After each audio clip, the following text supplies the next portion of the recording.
આજના આપણા વિડીયો લેક્ચરમાં વાત કરવાના છે ઓર્ગેનાઇઝેશનલ બિહેવિયર વ્યવસ્થાકીય વર્તણૂક એમાં યુનિટ નંબર 4 એમાં ક્વેશ્ચન નંબર 2 તણાવ દૂર કરવાની અથવા તણાવ ઘટાડવાની વ્યૂહરચના જણાવો. Explain the conflict resolution strategy. ઇંગ્લિશમાં એને શું કહેવામાં? એક્સપ્લેન ધ કોન્ફ્લિક્ટ એટલે તણાવ, રિઝોલ્યુશન એટલે દૂર કરવાની અથવા ઘટાડવાની, અને સ્ટ્રેટેજીસ એટલે વ્યૂહરચના. હવે એમાં જવાબમાં આપણે શું લખી શકીએ તો કે મુદ્દા સ્વરૂપે અમે ડિસ્ક્રાઇબ કરેલું છે વર્કલોડ મેનેજમેન્ટ, બરાબર, અથવા વર્કલોડનું સંચાલન. વર્કલોડ એટલે શું? જે સ્થાને કામ કરતા હોય એનું કામનું પ્રેશર કેટલું છે, કામનો લોડ કેટલો છે, બરાબર, એનું આખું તમારે શું કરી લેવાનું? મેનેજમેન્ટ કરવાનું. પૂરતા જો એક કર્મચારી છે, બરાબર, વધુમાં વધુ કેટલા કલાક તો કે 8 થી 12 કલાક સુધી જ કામ કરી શકે છે, બરાબર, 12 કલાકથી નીચે જ કામ કરી શકે છે. ગમે એવો સારો કર્મચારી હોય 12 કલાક પછી એને કાર્યક્ષમતામાં ઘટાડો આવે ને આવે. આ શું છે? એક લિમિટેશન છે. એટલે વર્કલોડમાં શું તો કે મેનેજમેન્ટ કરવાનું.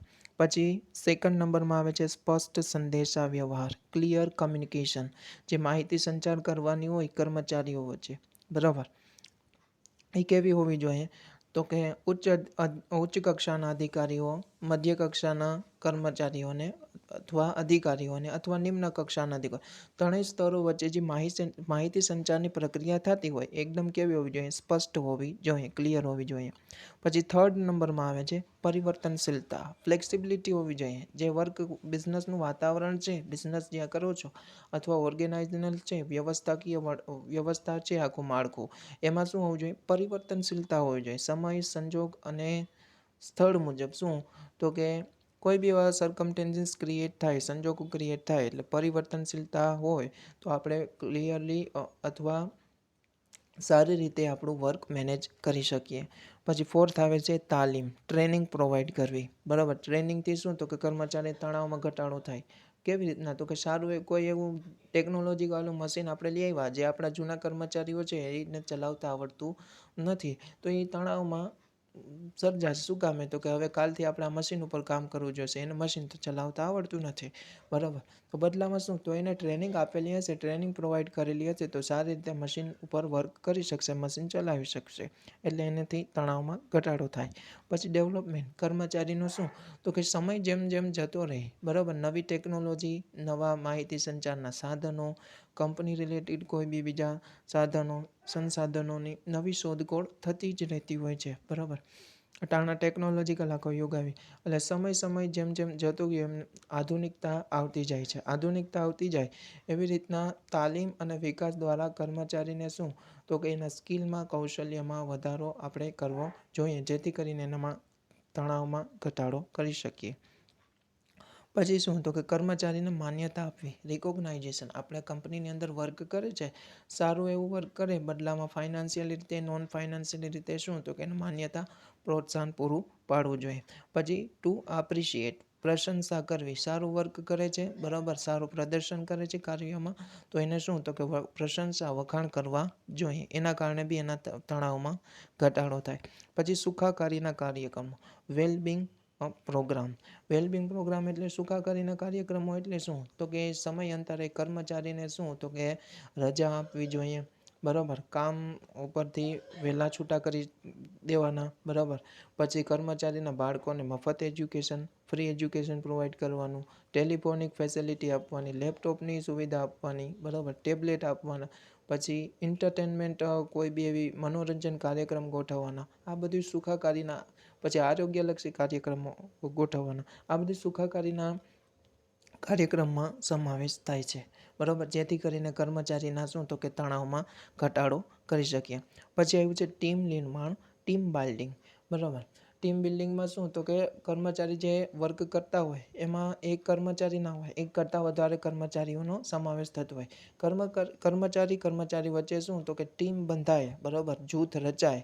એના માટે શું તો કે પ્રોત્સાહન પૂરું પાડવું જોઈએ, એના માટેની છૂટ આપવી જોઈએ, જેથી ટીમ બનેલી હશે તો વર્ક કરવામાં આસાની રહેશે, અને આસાની રહે તો તણાવમાં ઘટાડો થાય.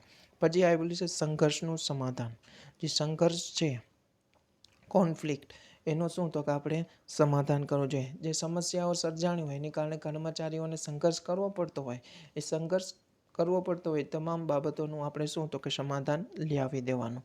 અને બીજું શું તો કે એમ્પાવરમેન્ટ, આપણે ક્વેશ્ચન નંબર 1 જોઈ ગયા સશક્તિકરણ, બરાબર.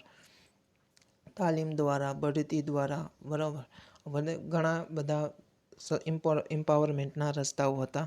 એના મુજબ આપણે શું તો કે કર્મચારીઓને સશક્તિકરણ આપવું જોઈએ. પછી આવ્યું છે 12મું સમય વ્યવસ્થાપન દ્વારા મદદ, ટાઈમ મેનેજમેન્ટ થ્રુ હેલ્પ, બરાબર. કર્મચારીનું જે વર્ક કરવાનું છે એ આખું ટાઈમ મેનેજમેન્ટ મુજબ જ ગોઠવી દેવાનું એનું વર્ક, કે આ વર્કમાં આ ટાઈમમાં આ વર્ક કરવાનું, આના પછી એટલો બ્રેક, એટલો રિસેસ, આના પછી લંચ ટાઈમ વગેરે વગેરે વગેરે. આ મુજબ શું તો કે સમયનું આખું ટાઈમ ટેબલ ગોઠવી દેવાનું. એ મુજબ શું તો કે એ સમય વ્યવસ્થાપન દ્વારા આપણે મદદ કરી કહેવાય. પછી શું તો કે ટ્રીપ પ્રોવાઈડ, બરાબર, ટ્રીપ આપવી સમયાંતરે શું તો કે કંપનીના કર્મચારીઓને એના ફેમિલી મેમ્બર સાથે શું તો કે ટ્રીપ, એક સ્થાનેથી બીજા સ્થાને ટ્રીપ આપ, જેમ કે મુંબઈની અંદર કંપની હોય તો અમદાવાદ ફરવા જવા માટે એક ટ્રીપ પ્રોવાઈડ કરવી, ફ્રી ટ્રીપ વગેરે, જેના કારણે શું તો કે કર્મચારી તણાવમાં ઘટાડો થાય. પછી આવ્યું છે 14મું કામકાજમાં વ્યવસ્થાકીય સંચાલનના મોડેલ્સ અને ટેકનિક્સ અપનાવી. In work organisation models and technique adopts, બરાબર. જે કામકાજનું જે સ્થળ હોય છે, બરાબર, એમાં શું તો કે અપનાવવું શું તો કે વ્યવસ્થાકીય સંચાલનના, ઓર્ગેનાઇઝેશનલ મેનેજમેન્ટના શું તો કે મોડેલ્સ એટલે જે એક આખા નિયમો હોય અથવા અગાઉ એ બાબત બની ગઈ હોય, બરાબર, એમાં કઈ કઈ બાબતો જાણવા મળી ગઈ હોય, મોડેલ્સ અથવા ટેકનિક્સ. જેમ કે તમે એક ટેકનિક્સ છે જેમાં શું હોય તો કે 25 મિનિટ વર્ક કરવાનું, 5 મિનિટનો બ્રેક મળે, બરાબર. આ બધી એક ટેકનિક છે જેનો યુઝ શું તો કે મેનેજમેન્ટમાં એમ્પાવરમેન્ટ, બરાબર, સશક્તિકરણ માટે, પછી પ્રોડક્ટિવિટી માટે મેનેજમેન્ટ છે અથવા મેનેજરો અપનાવતા હોય છે. એવા ઘણા બધા મોડેલ્સ અને ટેકનિકો છે જેનો આપણે બિઝનેસની અંદર એડોપ્ટ કરવાથી આપણે શું તો કે તણાવમાં બી ઘટાડો લાવી શકીએ. Thank you.